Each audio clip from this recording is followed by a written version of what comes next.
42వ division Shaadi Manzil నందు ప్రజా దర్బార్ కార్యక్రమం పురపాలక శాఖ మంత్రి పొంగూరు నారాయణ గారి ఆదేశాల మేరకు టీడీపీ 42వ డివిజన్ ఇన్ఛార్జ్ ఖలీల్ అహ్మద్ ఆధ్వర్యంలో ప్రజా దర్బార్ కార్యక్రమం నిర్వహించడం జరిగింది. అనంతరం 42వ డివిజన్ ఇన్ఛార్జ్ ఖలీల్ అహ్మద్ మీడియాతో మాట్లాడుతూ మంత్రి నారాయణ గారి సూచనల మేరకు ప్రతి 15 రోజులకు ఒకసారి ప్రజా దర్బార్ కార్యక్రమం నిర్వహిస్తున్నామని, ఈ రోజు 80 మంది దగ్గర అర్జీలు స్వీకరించామని, వాళ్ళ సమస్యలు ఆధార్ కార్డు లేని వాళ్ళకి మరి స్థానిక సమస్యలు అడిగి తెలుసుకోవడం జరిగింది. ఈ కార్యక్రమంలో ఏడీసీ వాసుబాబు, 42వ division corporator Kareemulla, TDP co cluster 42, 43 division incharge Mainuddin, కార్యదర్శి రఫీ, యూనిట్ ఇన్ఛార్జ్ మున్నా తదితర పాల్గొని ప్రజా దర్బార్ కార్యక్రమం నిర్వహించడం జరిగింది. అనంతరం టీడీపీ 42వ డివిజన్ ఇన్ఛార్జ్ ఖలీల్ మీడియాతో మాట్లాడారు.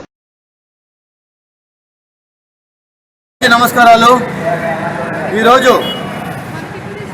42వ డివిజన్లో నారాయణ సార్ గారి సూచనలతో తెలుగుదేశం పార్టీ ప్రభుత్వం చేపట్టిన ప్రజా దర్బార్ కార్యక్రమం జరిగింది. ఇక్కడ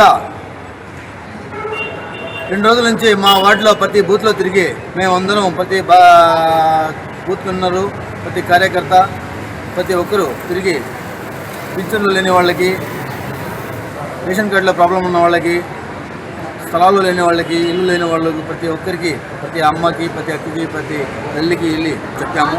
ఈరోజు ఉదయం 10 గంటల నుంచి ఇక్కడ ప్రజా దర్బార్ కార్యక్రమం జరిగింది. ఇందులో భాగంగా 75 నుంచి 80 వరకు అప్లికేషన్లు తీసుకున్నారు. కమిషనర్ గారు అందరికీ సైన్ చేసి కంప్యూటర్లో ఎక్కించారు. దాదాపుగా అందరూ చాలా హర్షించారు.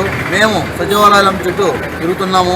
ఇక్కడ పోయినప్పుడు ఒకసారి ఉంటున్నారు, ఒకసారి ఉండడం లేదు, ఈ రోజు రమ్మంటున్నారు, మళ్ళీ రేపు అంటున్నారు, జరగలేదని చెప్పి ప్రతి 15 రోజులకి ఒకసారి ప్రజా దర్బారు ఖచ్చితంగా నడపాలని చెప్పి మాకు నారాయణ సార్ గారు ఆదేశించారు. ఆ విధంగా ఇంతకు ముందు ఒకసారి పెట్టాము. ఇప్పుడు 150 అప్లికేషన్లు ఫిలప్ చేశాము.